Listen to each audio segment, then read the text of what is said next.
Hey guys, how's it going? Hi. Good. So today we're going to be kind of discussing this article, sensory targeted ankle rehab strategies for chronic ankle instability, by Patrick McKeon and Eric Wickstrom. So kind of the background here, and I guess we can just we're going to take it section by section, just go through the whole thing, and if anyone wants to touch on something, just go ahead and speak, and we'll just jump right into discussion. So right away, my initial impression, kind of just with the background and introduction section here, kind of what you'd expect with a CAI article, just how much these injuries cost. With that, kind of near the end of that first page here, where it talks about deficits with sensory and motor aspects of sensory motor control, I started kind of, my ears kind of stood up a little bit. I was kind of getting a little interested. And it was kind of talking about how people or clinicians only focus on the motor pathway impairments. And so then I was kind of getting a little fired up there. And so kind of on the second page of the article,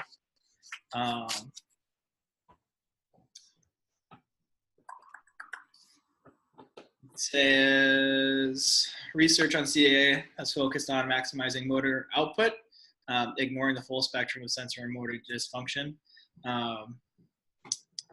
And so I asked just a simple question, like, why is that being ignored? Do you guys have any thoughts on that before we kind of move forward? Or I feel like I was reading that in a similar way that you did, but at the same time, I was thinking of like other tools in our toolbox that we use to handle such situations. And the things that came to mind for like sensory inputs were like, think of a compression sock, right? There's talk about how it's not just for swelling, but it's to address like mechanoreceptors, like stimulating mechanoreceptors to improve sensory function. And that's kind of the route I was thinking, was we already have these tools, so maybe going that route. I don't know. Any conversation we have, I'm always going to be like, screw manual therapy. okay. And I kind of just thought about this, but kind of like later on in rehab, if we have someone balancing on like a foam pad or something like that, I think that would be more sensory related, right? That's how, I mean, it's kind of a combination of both, especially I think more so sensory related. Gonna have somebody balance like on a balance pad with their like eyes closed, you know. But in terms of, I thought it was really interesting, the use of manual therapy to address like the entire sensory motor like component of chronic ankle instability. Just because I mean, like when I focus my rehabilitation programs for ankle sprains, like that's mostly what I do is, you know, motor output. You know, you don't really think of the sensory component. Like, I thought it was really interesting that the plantar massage, not that I'm gonna like start handing out like plantar massages to everybody that gets an ankle sprain. I'll probably have them like use a ball to roll their foot of some sort. But I thought that was really interesting that it showed a clinical significant increase in the single leg balance testing. Like that, when you think about that, like the sensory input that you're putting into the plantar aspect, into the intrinsic muscles of the foot to help improve balance. Like I think that's a really interesting concept. Like, because typically, like, I just like, okay, just balance on the balance pad. Okay, you're too good at that. Close your eyes. Okay, now go to the Bosu ball. Now close your eyes. And now there's like pretty much, okay, like, Right. that's what I can do to improve your balance. And like kind of going on, like after that paragraph I just read, it kind of touches on that a little bit more. Kind of like what you're saying there, Sam. Um, I and guys can fact check me here, but I didn't see too much in the background about um, any of these therapies being provided by itself compared with a control group or anything like that. Did you guys see anything in there? No, I thought they only talked about it with rehab and with all rehabilitation programs, and that's what they did in the article. I think, right? They all had two. They were all in two groups as well. Mm-hmm. It seems like that's a pretty common thing whenever you look at any of the research for CAI, is that they're doing rehab stuff and then they're adding this onto it as well.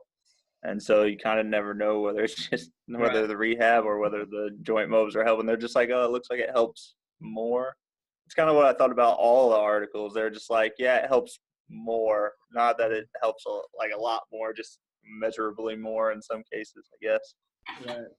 And I agree with that. I think this article does a really good job at kind of getting away from that, and we can go into that further once we get to like the end. But anything else to touch on the background intro? Anybody? No. Was it part of the intro? Never mind. Okay. It's about the methods. Okay, so we'll just jump right to the methods then. Right off the bat, I used my red colored pencil here, and I flagged out multi-center, multi-arm, parallel randomized control. What I don't know what that. Does anybody have any clarification of what that means? Multi-center, multi-arm, parallel, randomized control study design with a 1 month follow-up period. I mean, just going through the article, I mean, to me that says, okay, we have the 3 or 4, there are 3 interventions. So I think the interventions are the arms, and then the multi-center is like different clinics or different providers, I think.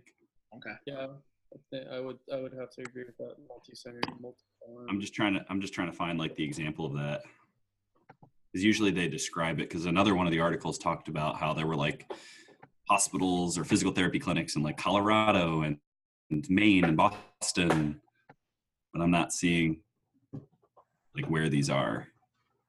Okay. So kind of moving forward here, Spencer, if you find something, you can jump in. So explaining STARS, kind of what this program is. It's a combination of ankle joint mobilization, plantar massage, and tricep surae stretching. And what they're trying to look for here is to see if all of those or either of those improve with patient and clinician-oriented outcome measures with people with CAI.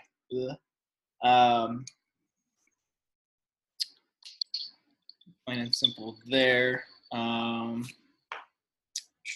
subjects they didn't really go into like a specific group. It was kind of just like a broad like public type thing. If you see this, it was just individuals who fell into those criteria with the self-reported. My ankle gave away twice within the last 6 months, and then the scores on those 3 instruments: the FAAM, ADLs, sport, and then whatever the other one was, the instability tool. Right. And I'm glad they kind of in here, I'm looking back, I underlined this. So they noted that in their population, they looked at 3 different universities, but they're including faculty, staff, students. So it's still a pretty wide range of people. So those are the multi-centers, or the large public universities. That's the sentence I was looking for. There we go. That makes sense. That makes sense now. Yes. Okay, so what were the outcome measures that they used? Let's go with patient-rated outcomes. Okay, so like the FAAM, ADL in sport, and they used and then they used self-reported episodes of giving away, and then the NASA PASS, which was interesting because I've never heard of that before, and I still don't really understand it. Yeah, I wish I looked into that one a little bit more. But yeah, I don't know. Have you Louis, Spencer? Have you guys heard of that or seen that anywhere?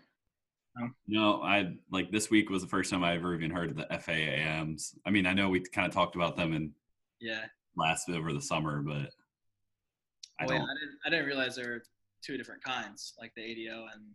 Well, they fall into the they're just like sub modules within the FAAM.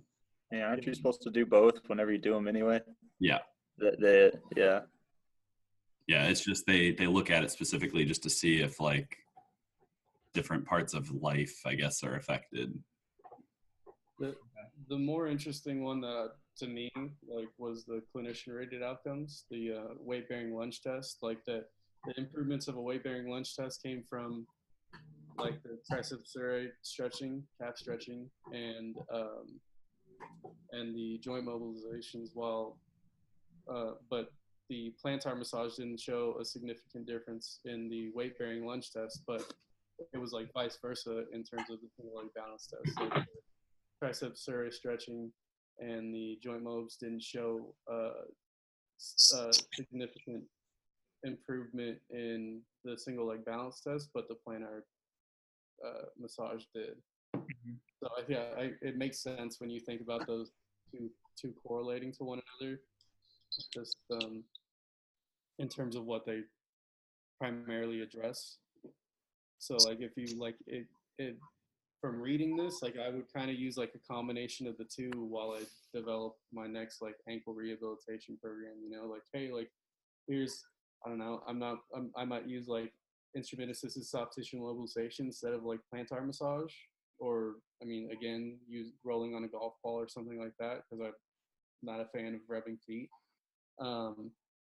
But a combination of like something like that, and then calf stretching or joint mobs, or all three, depending on. Right. Yeah, and I like. Oh, go ahead.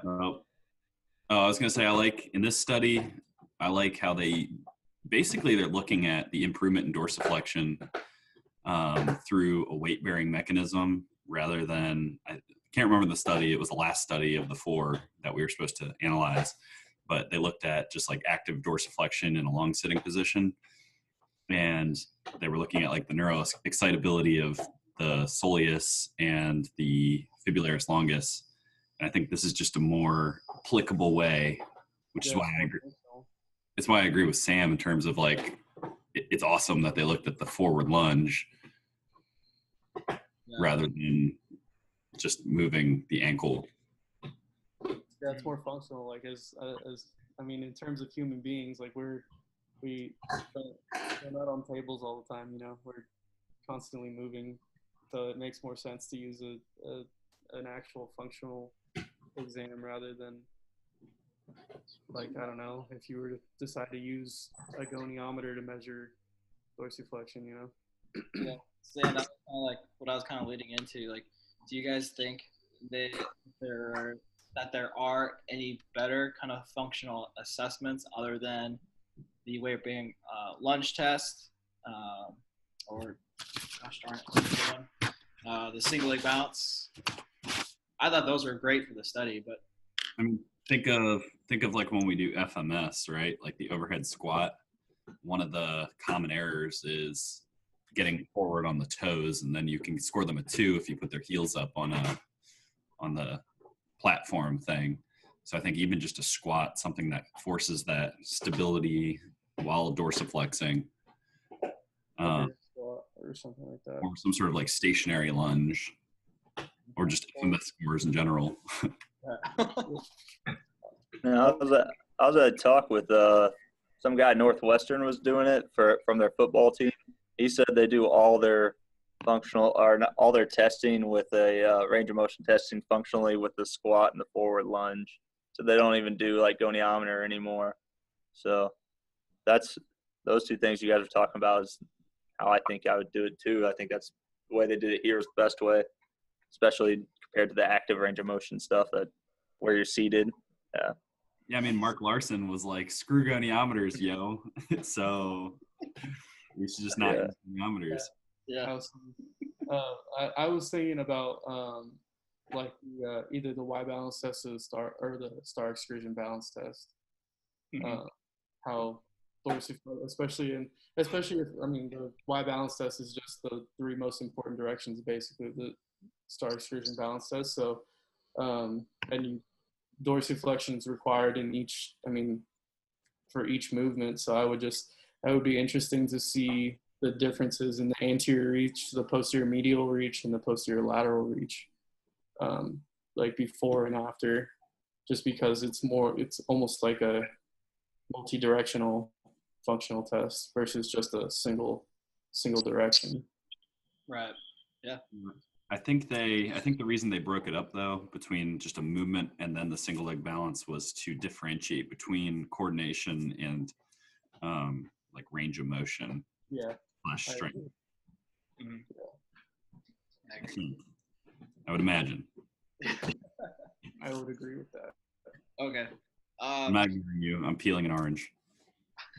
So moving on kind of through interventions,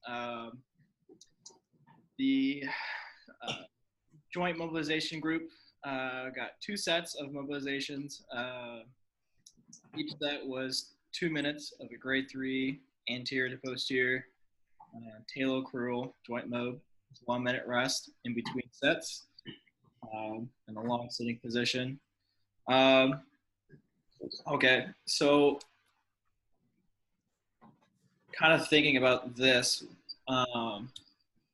why do you think they chose that rather than having or having the patient do kind of like a self-mobilization with like a thick resistance band? Do you think, I don't know, I'm trying to say, there's like better reliability with a clinician doing that, or? Yeah, I think they wanted to take out for that, like the education factor being a reason, like some people got better and some people didn't because some were better at doing the mobilization than others and did it more accurately. So I think they were just trying to make it more even all the way through. Okay. Although they still had to do it at 3 different places, right? So it's still going to be a little different between the clinicians. Right. Because like with that kind of later on, I'm kind of jumping way ahead here, where they talk about in the discussion how the mobilizations, the changes that they saw, like the really beneficial changes, they didn't see that a month following up. And so they're like, okay, well, maybe we need to do more treatments, which like, yeah, that's probably it. But I mean, what would happen if, you taught them how to do like a self-mobilization with a thick band? Yeah, most definitely. Like I've kind of been preaching this week is like the importance of patient education and athletic training. Like just to if you were to provide them with some sort of band to use, and so they can self-mobilize at home to maintain it. I mean that you're saving them money overall. Like even if you just charge them for the band, like you're not charging them for a cost, and just teaching them how to continue to self-treat, they can help in the future just maintain that treatment. I thought it was interesting that like over the course of a month, they didn't necessarily like maintain the measurements from their joint manipulations and exercises, but I think with more patient education, setting them on actual trips to come see you, like you can save them cost basically and still get the treatment that they need. Right. Yeah, it's like physical therapy. I can't remember which article it was. It talked about how like it was either in the discussion or the introduction. It was one of the 4. It talked about how like home exercise was far more important than like the actual act of going to therapy. Yeah. And so therapy is just a chance to follow up, reinforce education, reinforce health behaviors, and ensure that they're doing what they're supposed to be doing the rest of the day, the rest of the days of the week, appropriately. And I think maybe it gives you a chance to put your hands on them, but it also gives you a chance to make sure that they're using the band themselves, kind of like what Sam was talking about, empowering them to do their own stuff over here. Control their own healthcare. All right. And I think these measurements and the improvements that you can show through your interventions will just encourage them to be like, hey, I actually need to do this stuff at home. Like I have the tools that I need, and I have the knowledge that I need to be able to do this stuff. I just need to do it. Exactly. So kind of moving on here. The next treatment was plantar massage. In the STARS group, we received two 2-minute plantar massage treatments with a 1-minute rest in between. And then we moved petrissage to effleurage, and they just covered the entire plantar aspect of the foot. What I had a question kind of right after that. It says that there was no effort made to constrain the time spent on each technique or the location of the massage. Why do you think that is? I think it's kind of it's hard to say like, hey, I'm gonna do petrissage for 15 seconds and then effleurage for 15 seconds, and I think kind of using the combination of the two in like a natural like treatment flow is the only way to you can actually implement that. So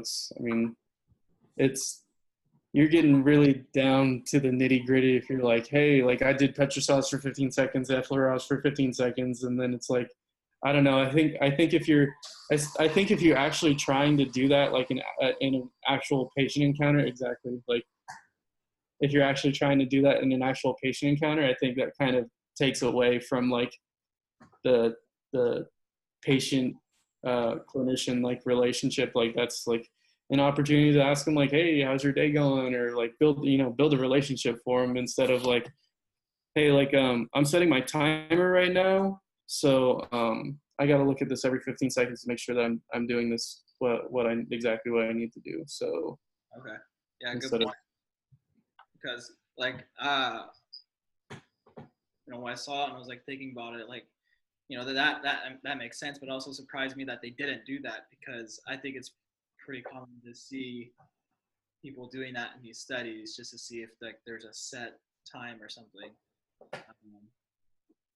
But everybody's different, because maybe like 15 seconds of effleurage is gonna do it for this person, but it may do it for that person. Massage for 2 minutes and then take a minute break and then massage for 2 more minutes. Yeah. Like Rub it out, boys. I think that's interesting too, Max, because I've read a lot of research where they're like, it doesn't matter, the time doesn't matter. So I assume that's probably why they didn't do that in this one, because like you said, a lot of them it's going to be 15 seconds, but then a lot of the research says it doesn't matter. Right. So I mean, yeah, just easier not to do it that way. We're moving forward. Yeah. I forget, what was it, that first semester or second semester? There's that quick little read we had where like research articles were like the bricks and the bricks, or the chaos in the brickyard. Yeah. This contributes. Everyone's so focused on making bricks. Yeah. Well, I think like which one was it? The last one of the 4 articles where they tried to show like neuroexcitability or whatever. I keep talking about that one because it's the freshest in my mind, but I actually wrote on my like journal analysis that they talk about. I mean, they basically they add to the brick. They add a brick to the pile of bricks that basically says joint mobilizations cause short-term gains for improving range of motion through possible mechanical effects of like capsular tightness. And that's it. Yeah. That's pretty much all they contributed with that research study. They didn't show anything else. Like, Yeah. it's basically, Quality brick. that's basically what this study's doing too. Is it's just like kind of throwing another brick onto that pile. I feel like all these articles are so similar, except for that one that was really, really in depth. The CPR one. Yeah, that was terrible. All right. And then just to finish up here, tricep surge stretching, and just calf stretching. Let's see. We perform 2 sets of calf stretching, 30 seconds apiece with a 10-second rest in between. Yeah, and they stood on a adjustable slant board, so the musculature and tendinous unit can be gently stretched. So about it. And then the control group just sat quietly for 5 minutes. So with that. Goals. Thanks for coming. Email you. Any other comments on the methods section, or kind of, any thoughts of how they developed it, or anything you do differently? No. I maybe like for the control group, it was in stats class. If you're in Johnson's class, chapter 3, no, chapter 2. Unlimited minutes. Yeah. We talk about how in random control trials, I think it was like some sort of study design. I have it written around here. What is it? Case control? No. In one of the study designs, you basically I don't remember where I wanted to go with that. Sorry, Matt, if you're listening to this, or Dr. Powden, whoever our instructor is.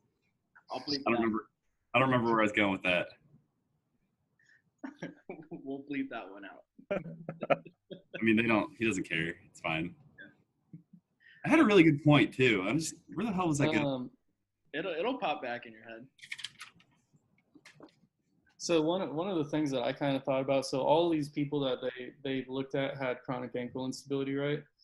So and they say like that I thought really interesting at the beginning of the article. It said kind of a wide range, but anyone from who may suffer an ankle sprain for the first time, from 30% up to as high as 75% could develop chronic ankle instability, right? So obviously not, their initial ankle sprain wasn't managed correctly. So I was wondering how implementing these stars into those that have first-time ankle sprains may affect their outcomes, like if the reduction in the amount of chronic ankle instability, developed by first-time ankle sprain sufferers, since these were all targeted towards addressing chronic ankle instability, using these to prevent chronic ankle instability in the first place, for first-time ankle sprain sufferers.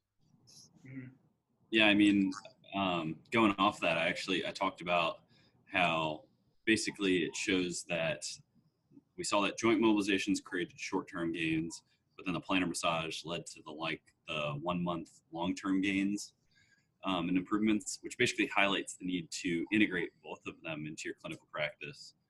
And I think it's even more important in terms of what you were saying, applying that during the initial rehabilitation after an initial inversion ankle sprain to prevent it from even getting to the point where it becomes chronic ankle instability.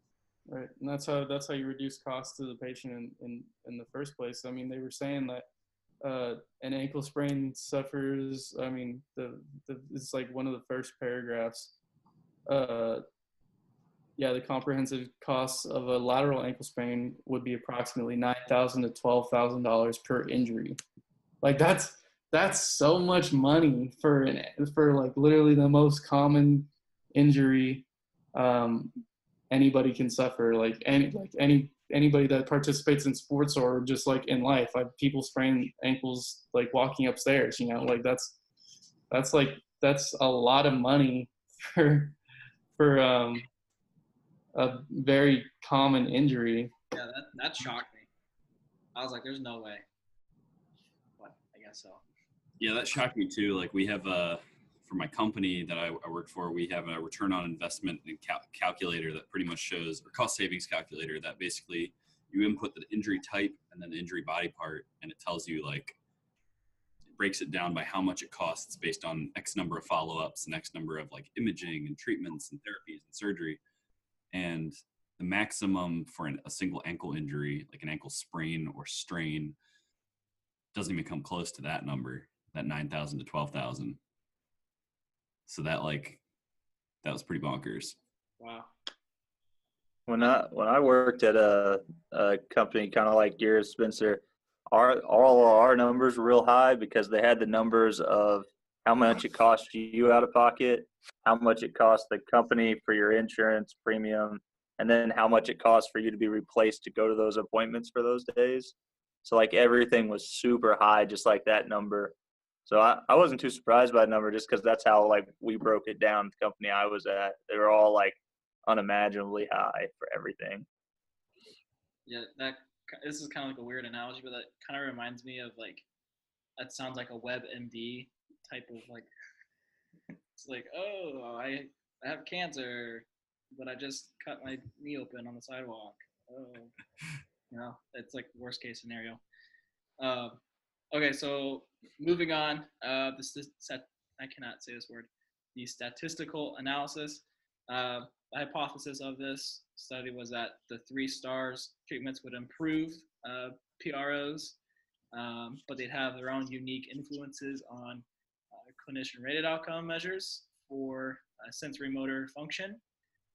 The outcome of interest for the variables would be the amount of change that occurred from the intervention.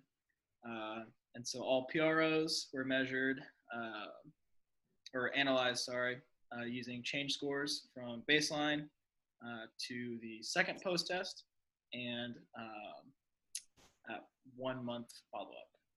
And then the clinician-rated outcomes were analyzing change scores from baseline, post-test 1, and post-test 2. And then to further explore the effects that each treatment had, they compared it to a control group for reference. So I don't know, I felt that section was pretty straightforward and to the point. So I agree. Move on. I wrote the same thing. What's up? I wrote the same thing. It was pretty great. Okay, so moving on to the results, and we can just kind of combine the results and the discussion and conclusion all together. So it'll kind of be like a free-for-all that way. But we can start with the PROs.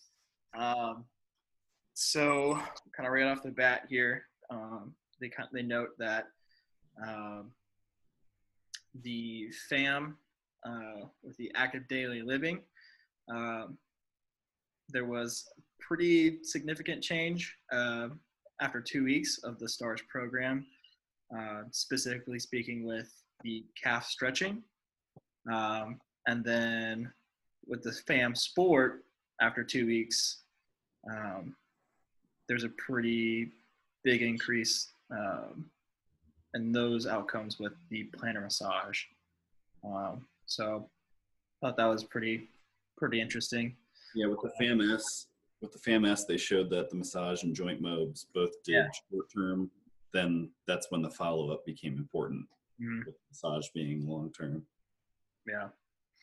And kind of going forward, like everything seemed to be, beneficial. But I think what comes down to it is understanding what deficits that person has.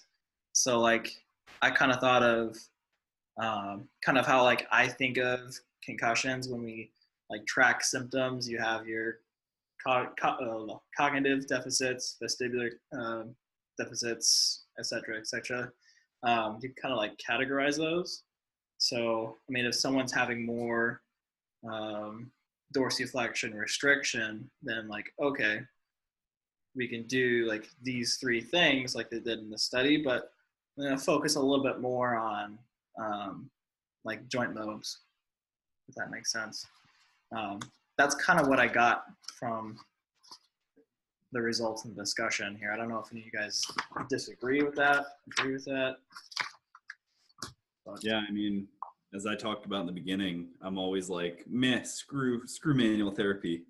And this study sort of supports that, right? You can do a massage, you can do a stretch, and you're still going to get a general benefit that's pretty much equivalent to putting your hands on them. And then expanding that further, going off what Sam was talking about with, or I think it was Sam, talking about like teaching them self-mobilization with a big band.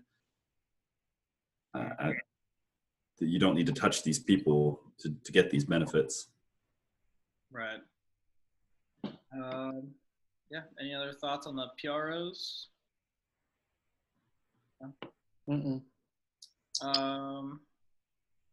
Let's see. Okay, going on to CROs. That section was pretty quick and to the point. Let's see. The largest change was found with joint lobes after both initial and after all 6 treatments. So that was pretty interesting. Let's see. Yeah, there ain't too much going on with that. Yeah, we kind of wrap it up here. So any thoughts about the discussion, anything that stuck out to you or anything you liked, disliked about this article? Anything you do differently? I think it would be interesting if you had a like their control group here like didn't do anything, like they showed up for 5 minutes and then they took off, you know, and everybody everybody else had general exercise and they